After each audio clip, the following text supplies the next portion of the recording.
Welcome to another edition of the Hoop Scoop. I'm Jarret Johnson. I'm joined by the mighty Joe Yeager. Mighty Joe, man, how you doing? Good. How you doing back from the old vacation, man? I almost didn't recognize you. You know, it was perfect vacation because I couldn't wait to get there, but also, man, I couldn't wait to get back. I lived in South Padre Island for 6 years. It's a wonderful place, always vacation, kind of family tradition thing, and my wife and I are sharing with the boy, but man, it is really, really humid. I don't know if I'm just getting older, but it was very much more humid than I ever remembered. It just took the wind out of you. It took your heartbeat from you almost a couple times. And our condo was on the 3rd floor, so man, I was let's just say the big boy house was gassed there a couple times. But Right. No, it was a great vacation. I was ready to come back to West Texas in this dry climate. But man, seems like there's always something going on, and I think the big news, other than Deshaun Corpor's suspension, which you wrote about, it's been on the board, would have to be on the other end of the spectrum. Positive news: Davide Moretti. He was announced as a member of the Italian national team to play in the World Cup in China coming up. That's actually going to be the end of August through mid-September is when the actual World Cup is. Training camp starts later in July. I think it's July 22nd, I believe, is when they're supposed to report. So Davide Moretti is going to be a big part of the Italian national team. That's great news. Yeah, it sure is. Right now he's part of the 24-member preliminary team. Yeah. And I don't know the exact numbers, but presumably they're going to pare down the actual team to, I'm guessing, somewhere in the 12 to 15 range.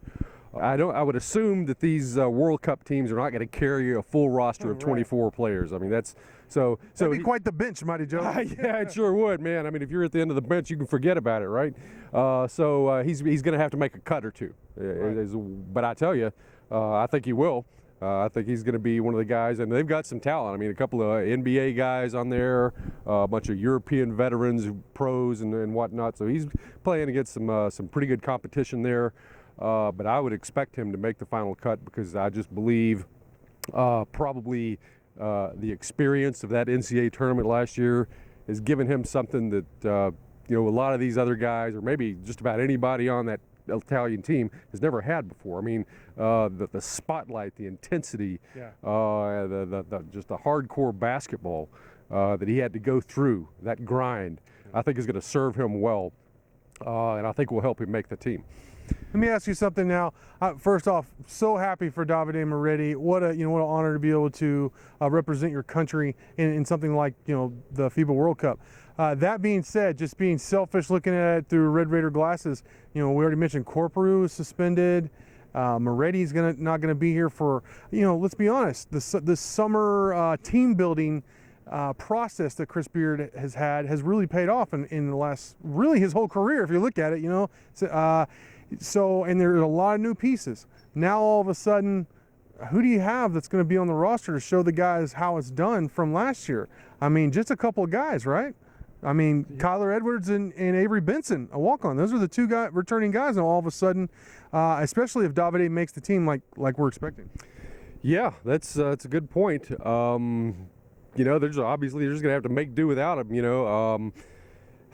It's going to be a very different sort of a camp than last year, obviously, where you did have some veteran guys. But, the funny thing is, here we're talking about Davide, veteran and everything, and he's still kind of a young player. Yeah. But he would have been, one of the most experienced senior guys on the team. It seems like, and he just got here, it seems like, So, it's going to be a different sort of a situation. And, it'll be interesting to see how they will handle that. I mean, because you're going to be dealing with just basically a bunch of newcomers, and it's going to all fall on the coaches to do all the teaching and everything like that, and to provide. I mean, some of these guys, like the graduate transfers, right? TJ Holyfield and Chris Clark.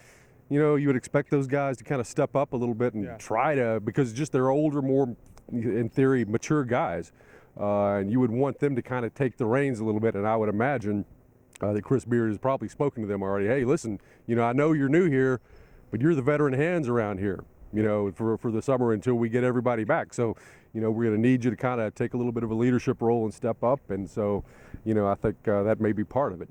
One thing in continuity that I really like, because there's some new coaches coming in and out, grad assistants leaving, assistants coming in and out, but here's what remains, all right? Beard, Mark Adams, and then strength coach John Riley, who really takes center stage here as far as in development and really training these guys' bodies in the summer. So I like that all three of those guys are back. They know the deal, they know the drill, and ultimately I have faith in Beard and his staff to get it done, right? So great honor for Davide. Congratulations. Great stuff from you as always, Mighty Joe, and thank you all for watching.